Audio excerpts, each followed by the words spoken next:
très grand merci Sylvie. Merci Eric, et merci pour les témoignages.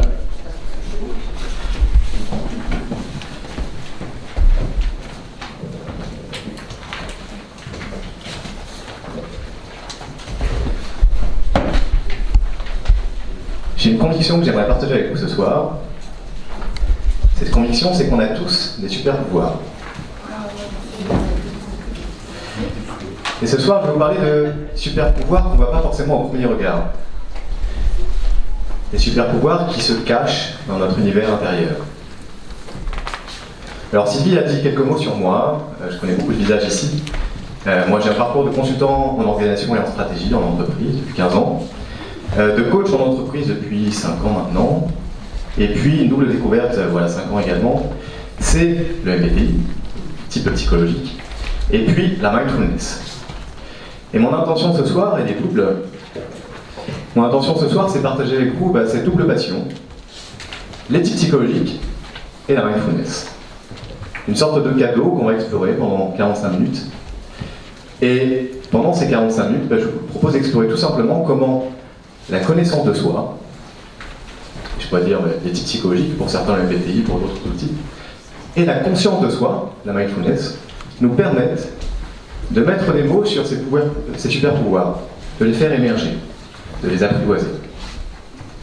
Voilà, 45 minutes c'est court, ça va être un voyage, une exploration, avec, j'espère, la mise en pratique, peut-être des découvertes, peut-être des rencontres. Alors concrètement, comment ça va se passer ? Déjà, on vous a distribué quelques feuilles. Ces feuilles sont là pour vous accompagner dans la redécouverte de votre type et de vos fonctions. Et je vais vous inviter à vous lever les uns et les autres pour vous placer en fonction de ce qui est indiqué à l'écran. Et éventuellement, ce qui est indiqué sous vos chaises, parce que vous allez constater qu'il y a des post-it de couleur sous vos chaises. Alors par exemple, le MTJ c'est jaune, et donc c'est plutôt sur la droite et à l'avant de la salle. Et vous pouvez vous rasseoir. Alors naturellement, la répartition assez aléatoire des groupes fait que c'est pas forcément complètement homogène, donc vous pouvez déborder un petit peu. Et je constate par exemple, et je pourrais renforcer le groupe parce que ça correspond à ma préférence, que la sensation introvertie ici en vert est un peu moins représentée. Alors, une fois que vous êtes rapproché du panneau correspondant, vous pouvez vous rasseoir, vous trouver une chaise et même déborder un petit peu sur un autre groupe, puisque la suite de la présentation va se passer en partie assis. Et après cet interlude, un tout petit peu de patience, parce que dans quelques instants, vous allez pouvoir partager sur ce qui vous rassemble au regard de ces couleurs. Alors concrètement, comment va se passer ce voyage ? Je vous propose... Oui, on fait attention aux chaises, tout le monde est bien assis. Alors sur les feuilles qui vous sont distribuées, vous voyez simplement quelques étapes pour à la fois retrouver ce qu'on appelle les fonctions, et on a eu un petit clin d'œil sur la dynamique tout à l'heure, mais on va revoir ça ensemble par étapes. Et puis également quelques éléments pour l'exercice qui va conclure la présentation. Très concrètement, comment est-ce que j'utilise mon super pouvoir pour la communication. Et le super pouvoir, on va découvrir étape par étape. Étape par étape avec déjà qui et quoi. Je vais un petit peu faire connaissance avec vous et voir de quoi on parle. Donc connaissance de soi, type psychologique, je pense qu'on est tous là pour ça. Puis mindfulness, on va voir un petit peu quel écho ça a pour vous. Pourquoi ? Oui, pourquoi c'est important ? Pourquoi est-ce que j'ai choisi d'en parler avec vous ? Et puis c'est quoi ce fameux super pouvoir ? Et comment est-ce qu'on fait concrètement pour le découvrir et l'apprivoiser ? Puis une mise en pratique sur la communication en équilibrant extraversion et introversion. C'est ok pour vous ? Je propose de démarrer le voyage avec une question toute simple, c'est qui ? Et qui connaît ici ce que c'est que la mindfulness ? Je vous propose simplement de lever la main. Ah, non, je vois beaucoup de mains levées. Qui pratique régulièrement la mindfulness ? Quelques mains levées, un petit peu moins.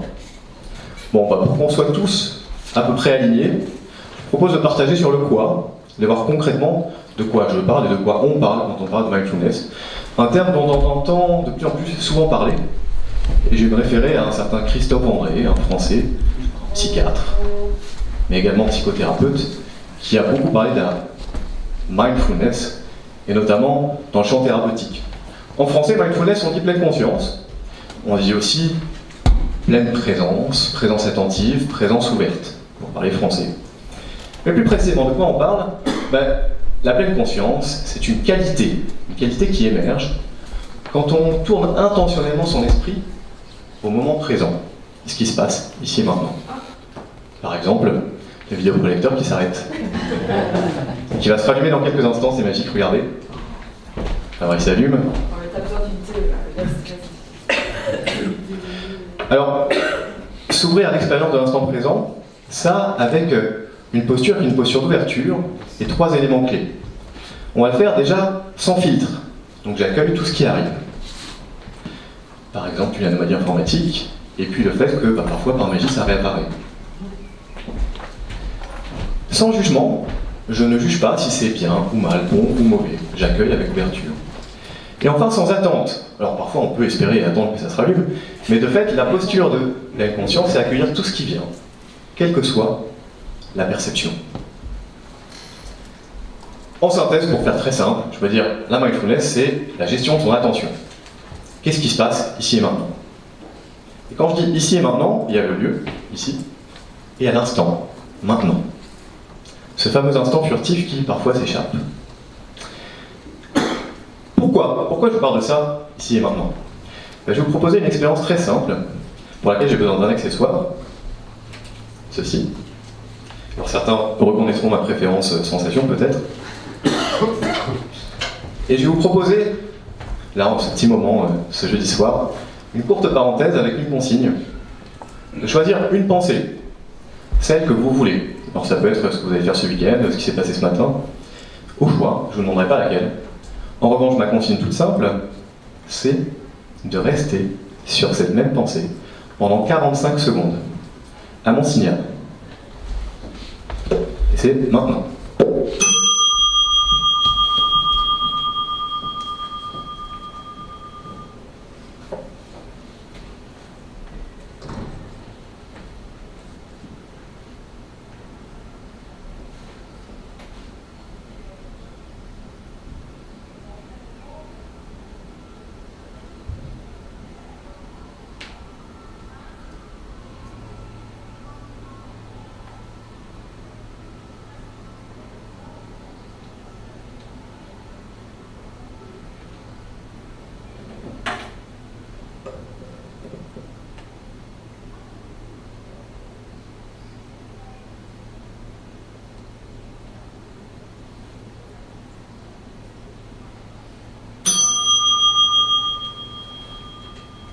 Alors 45 secondes, ça peut sembler très long, ça peut sembler très court.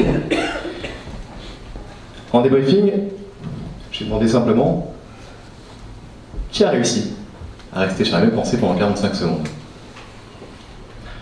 Alors bravo à vous, en même temps il n'y avait rien à gagner, mais quand même félicitations. Bienvenue en tout cas à chacun, pour ceux qui sont restés sur la même pensée. J'ai mis l'hypothèse qu'il s'est peut-être passé quelque chose pendant ces 45 secondes, on va en parler. Et puis pour tous les autres, bienvenue aussi parce que, en soi, c'est un fonctionnement simplement humain. D'une part, alors peut-être que les pénalistes vont reconnaître ça, en programmation neurolinguistique, on parle du VACOG, donc tout ce qui se passe dans le monde extérieur. Moi, je fais le lien, en tant que praticien de typologie jungienne, avec l'extraversion. Tout ce qui est visuel, auditif, kinesthésique, le toucher, puis également gustatif ou olfactif. On a peut-être quelques odeurs du jardin, ou peut-être du buffet qui nous attend, ou pas. Et ça, c'est des distractions qui peuvent apparaître. Peut-être un bruit à l'extérieur, et puis quelque chose qui peut-être va entraîner de nouvelles pensées. Et la pensée initiale, pendant 45 secondes, peut-être qu'elle est perturbée par une stimulation extérieure. Ce que je vous propose d'explorer, c'est ce qui se passe à l'intérieur, en lien avec l'introversion. Quel que soit notre type psychologique, on a toujours une main gauche et une main droite, donc il y a des choses à l'extérieur, il y a des choses à l'intérieur. Première piste vers notre super pouvoir, à ce stade on n'a pas trop vu à quoi il servait. Alors qu'est-ce qui se passe à l'intérieur? Dans ce monde intérieur, je propose qu'on l'explore ensemble, et pour ça vous allez avoir quelques instants pour débriefer par sous-groupe de couleurs, donc des différents types.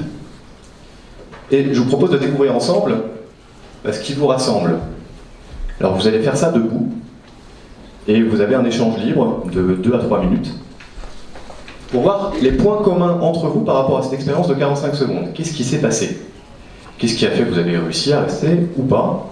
Et qu'est-ce qui a émergé finalement à l'intérieur, dans votre univers intérieur, dans votre psyché? Pour pas trop vous influencer, j'en dis pas plus, mais je vous propose en débriefing de me donner juste un verbe et une partie du corps.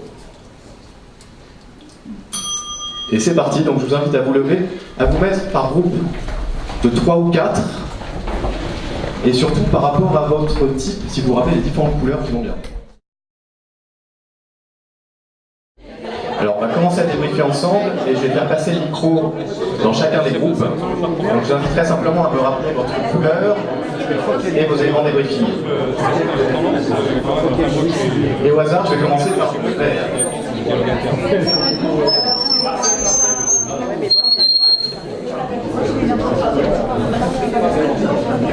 Voilà, je vous inviterai à bien parler dans le micro quand ce sera votre tour pour que la caméra puisse mémoriser. Et je vais prendre une note, je vous invite à bien écouter ce que dit chacun parce que ça pourrait faire écho par la suite. Alors côté vert.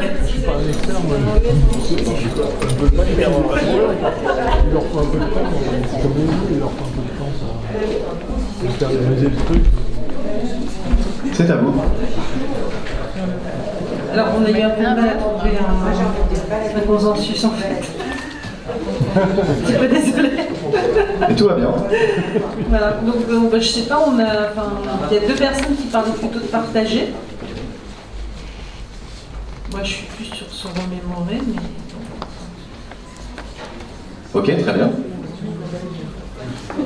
Voilà, donc mais comme elle imagine un truc qui allait se produire, évidemment on ne peut pas s'en souvenir.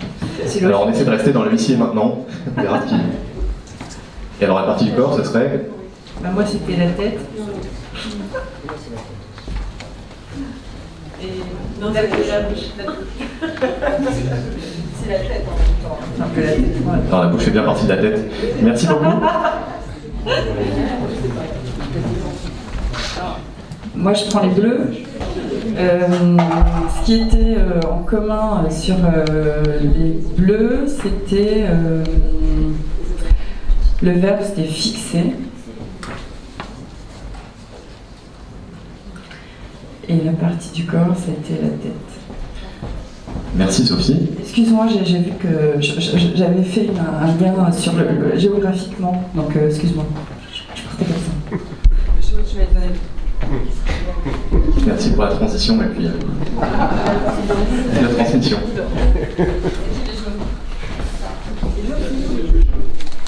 Oui, maintenant si on écoute les jaunes. Alors après un vote extrêmement démocratique, on a opté pour commuter le verbe. Commuter. Et la partie du corps, donc commuter le verbe. D'accord, ça méritera peut-être... En anglais je connais, mais... Voilà. Et la partie du corps, la tête, avec une incursion vers les oreilles, mais la tête, finalement... Oui, ah, il y a un deuxième jaune, d'accord. Donc un deuxième jaune qui va confirmer, compléter. Oui, on est les jaunes dominants ici, alors on a un mot à dire aussi. On est plus nombreux, c'est ça que je voulais dire. Alors on n'a pas trouvé de verbe, on n'a pas réussi à se mettre d'accord. Il y a eu plein de verbes, mais aucun sur lequel il y a eu un consensus. Peut-être un ou 2 exemples? Oui, alors c'était quoi? Se balader. Interagir, se balader. Se concentrer.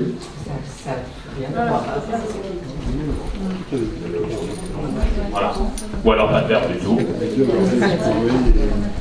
Et pareil, aucun consensus sur une partie du corps. Alors peut-être que c'est une réponse par ailleurs. Voilà.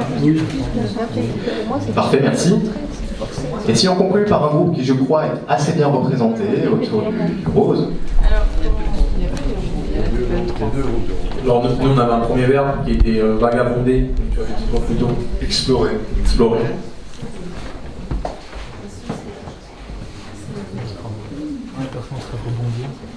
Vagabonder, explorer. c'est la partie du corps, la tête, mais il y a un autre groupe de rouge, donc alors les sociaux. Deux autres groupes. Très bien, merci. Nous, c'est un peu pareil, on a du mal à trancher. On a des expériences assez différentes. Pour ma part, le verbe, ce serait rebondir.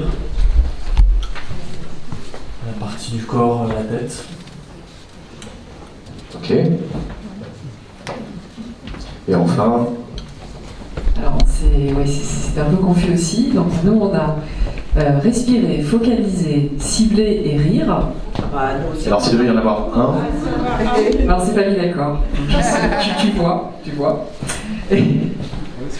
Et partie du corps, on avait les yeux, la tête, non, pardon, les yeux, le ventre et les zygomatiques. Il y en avait qu'un. Le nombril, je sais pas, un truc au centre, le cœur, c'est au centre.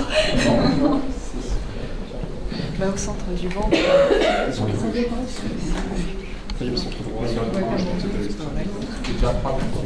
très bien, un grand merci à tous. Alors je vous invite à vous rasseoir et je vous propose un écho à ce que vous venez de partager.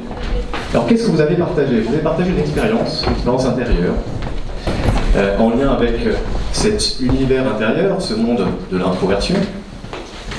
Et vous avez constaté finalement les uns et les autres que quelle que soit votre préférence entre extraversion et introversion, vous avez accès à cet univers intérieur, que ce soit votre fonction dominante ou votre fonction auxiliaire.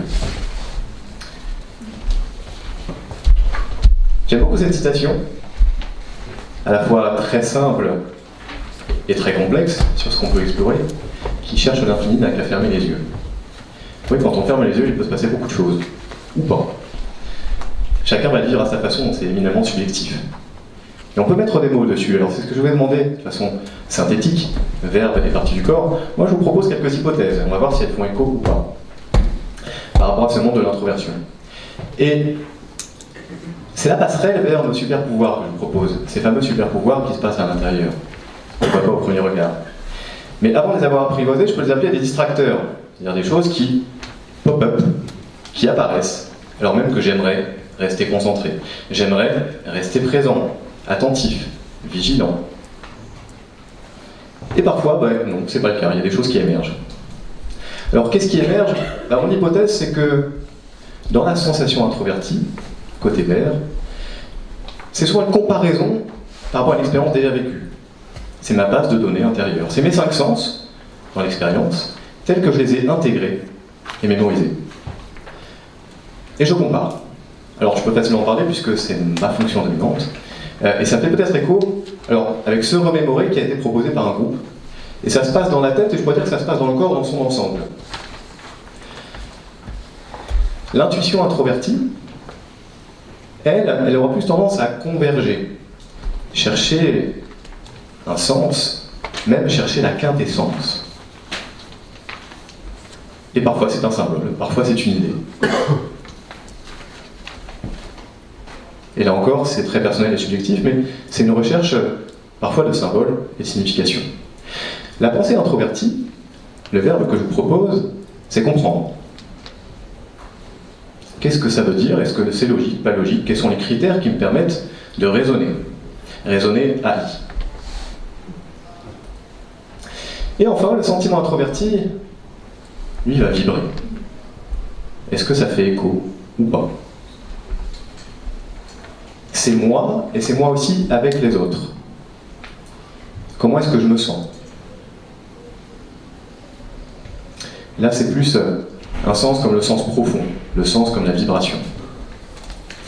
Les parties du corps que je vous propose, moi, c'est le corps dans son ensemble pour la sensation introvertie, le sens comme, je dirais, socle des expériences vécues et mémorisées.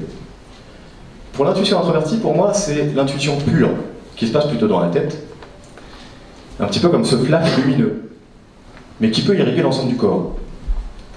Le TI, par essence, c'est la tête dans la logique, le système. Et enfin, le FI, dans son essence, dans cette vibration, c'est ce cœur qui vibre et qui bat.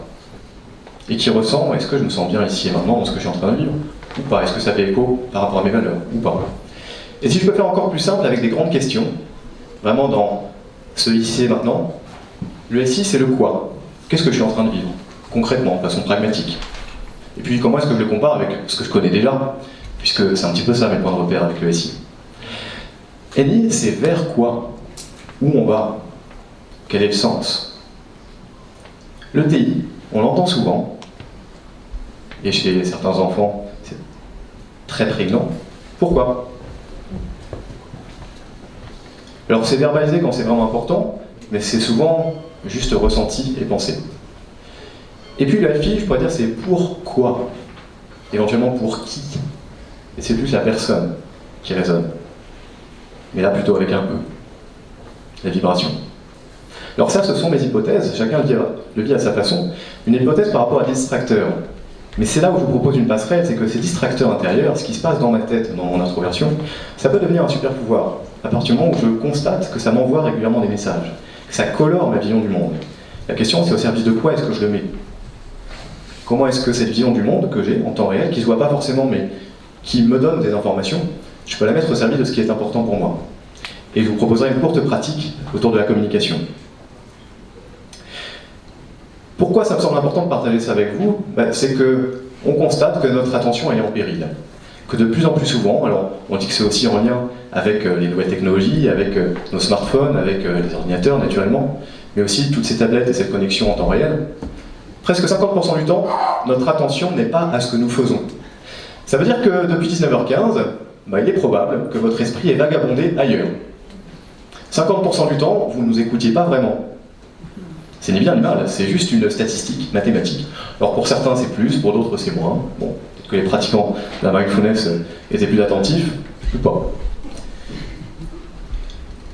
Par rapport à ça, qu'est-ce qu'on peut faire? Pour ça, j'ai une excellente nouvelle, alors certains sont sans doute au courant, c'est que c'est possible d'être plus présent. Donc plus présent par rapport à l'instant présent, et prendre conscience que parfois, notre esprit s'échappe, soit dans le passé, et parfois des ruminations du passé, soit dans le futur, et des anticipations inquiètes. Et je peux faire le choix de revenir sur le ici et maintenant. Ça s'entraîne. Et c'est précisément ça qu'on appelle la pratique de la mindfulness. C'est un entraînement qui est basé sur une découverte toute simple, la plasticité neuronale. Le fait que mon cerveau peut continuer à évoluer, quel que soit mon âge. C'est ce qui fait que je peux apprendre à jouer du violon, même si parfois ça me demandera plus d'efforts, ou apprendre à parler japonais à 80 ans. C'est possible. Et les neurosciences le démontrent. Alors, sans aller jusque-là, je peux simplement dire, tiens, je vais entraîner ma capacité de présence et d'attention, ce qui fait que je suis plus attentif à ce qui se passe ici et maintenant. Éventuellement, je vais moins perdre mon temps quand j'ai quelque chose d'important à faire. Cet entraînement, c'est comme un entraînement sportif. Ça va nécessiter des courtes séquences où je muscle mon attention. Je fais le choix de revenir à ce qui est important. Et à chaque fois que je fais ça, mon cerveau construit de nouvelles connexions neuronales.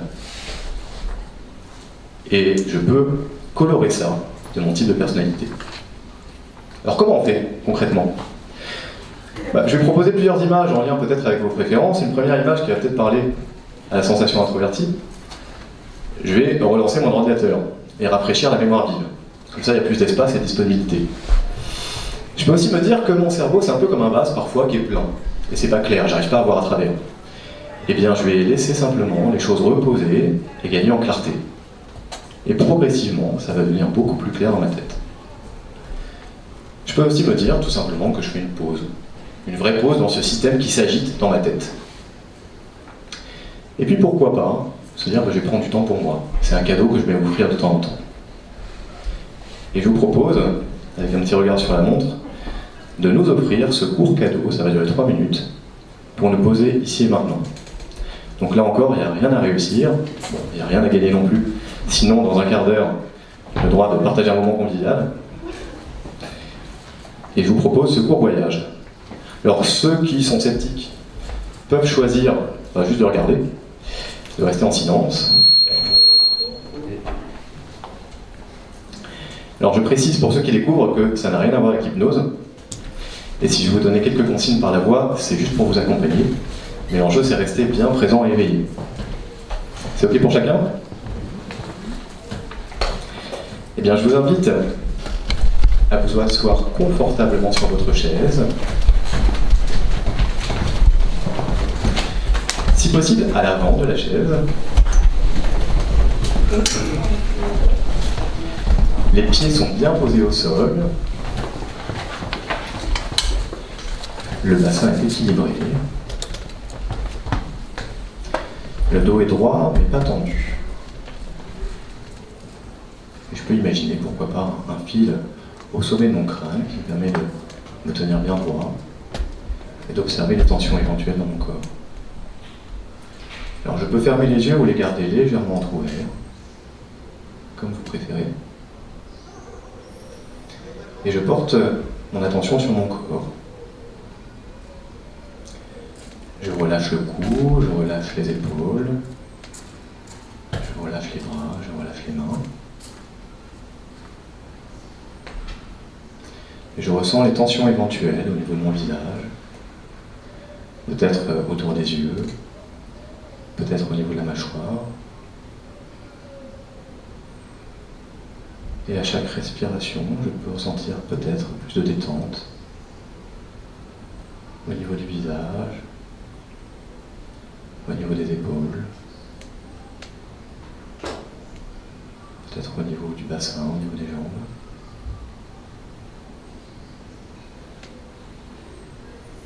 Et je porte mon attention à ma respiration. Je respire par le nez.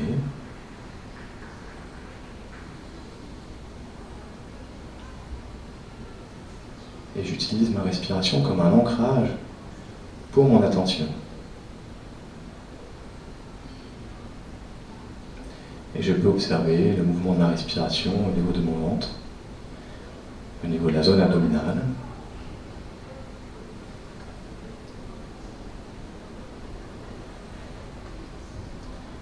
Et j'observe ma respiration de façon neutre, sans intervenir. Si ma respiration est courte, elle est courte. Et si ma respiration est plus longue, elle est plus longue.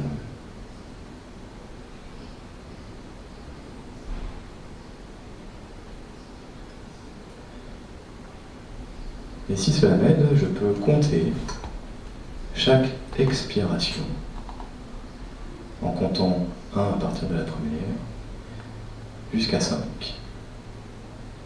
Et arrivé à 5, je compte à rebours de 5 à 1.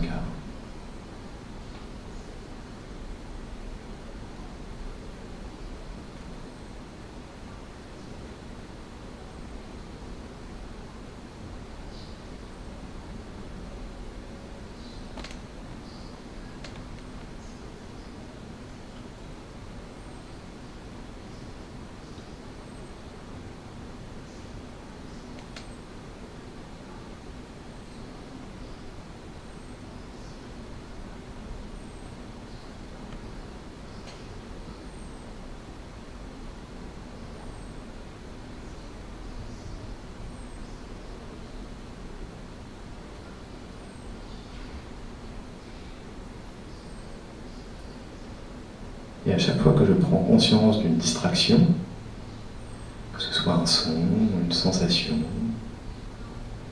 peut-être un distracteur intérieur, je me félicite de cette prise de conscience, je laisse aller la distraction, et je reviens simplement à ma respiration. Et je peux recommencer à partir de là, jusqu'à 5.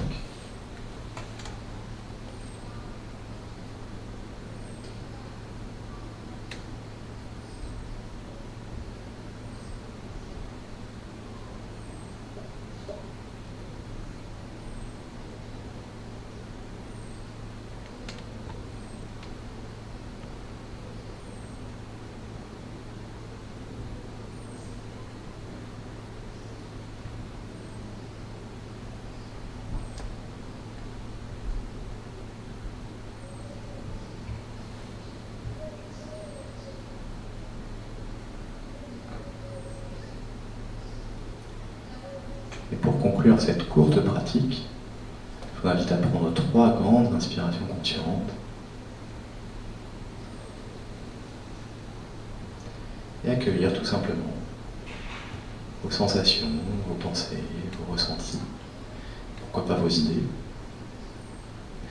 et reprendre contact avec le monde extérieur, le monde de l'extraversion,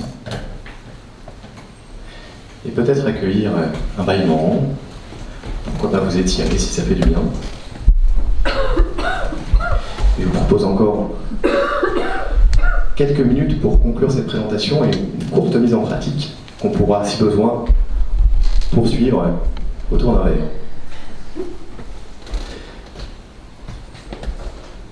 Alors, je sens une énergie qui peut-être est colorée d'introversion, et je ne vous demande pas de partager, sinon peut-être juste voir comment font écho pour vous ces quelques mots de l'équilibre entre extraversion et introversion, cet équilibre entre ce monde où je vous parle avec ce micro, et puis ce monde où ça fait écho à l'intérieur, avec peut-être pour chacun une certaine couleur. De la même façon que j'utilise main gauche et main droite, que je sois droitier ou gaucher, eh bien je vais avoir mes préférences. Et mon hypothèse, c'est que la mindfulness correspond aussi à un équilibre entre les deux.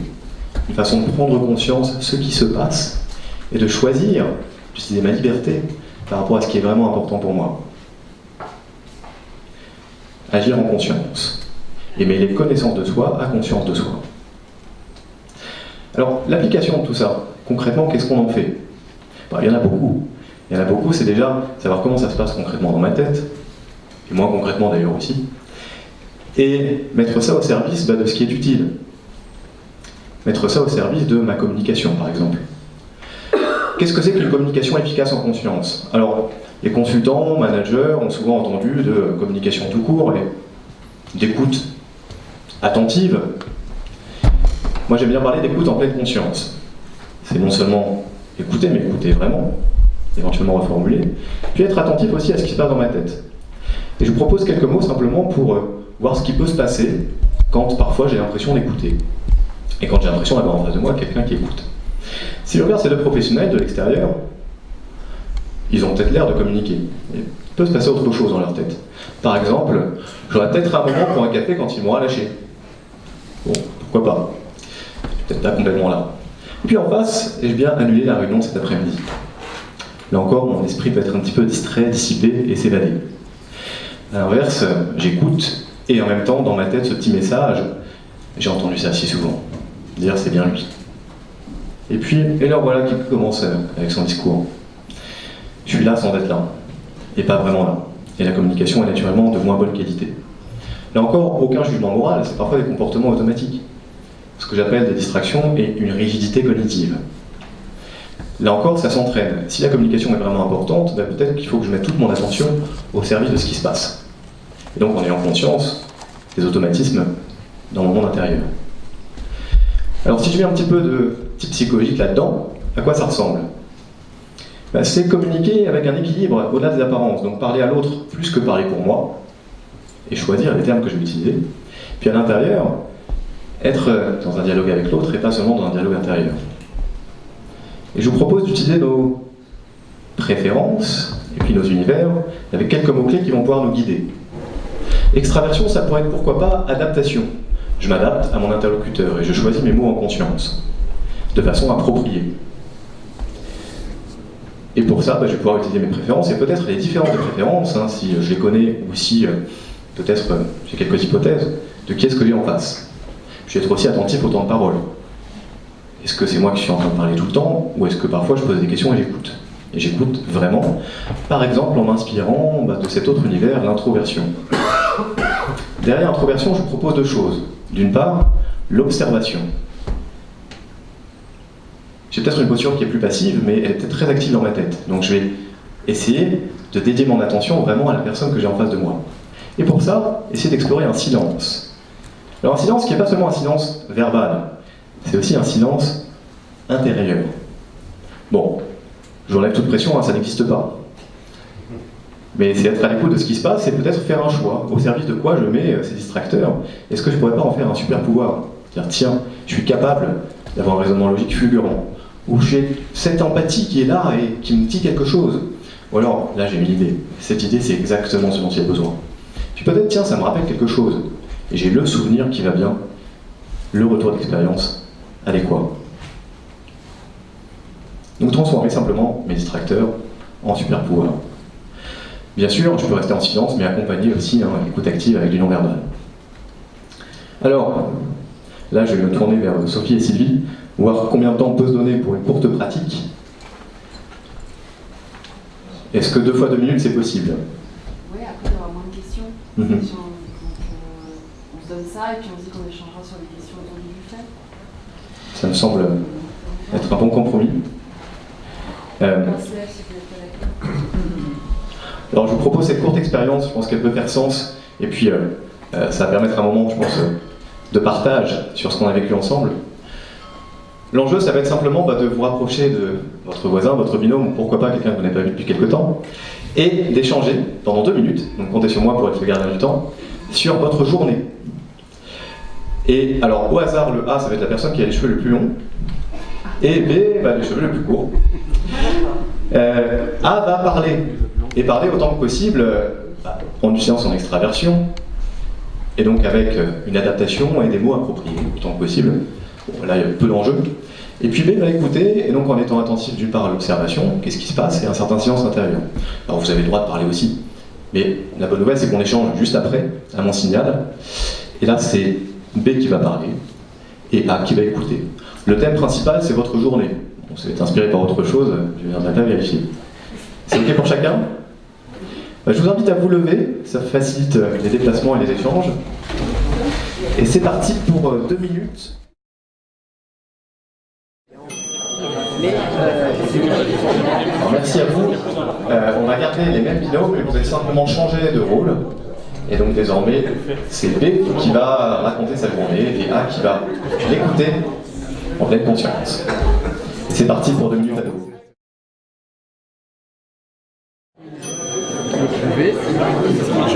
Merci beaucoup. Merci beaucoup. Je vais vous inviter à vous rasseoir.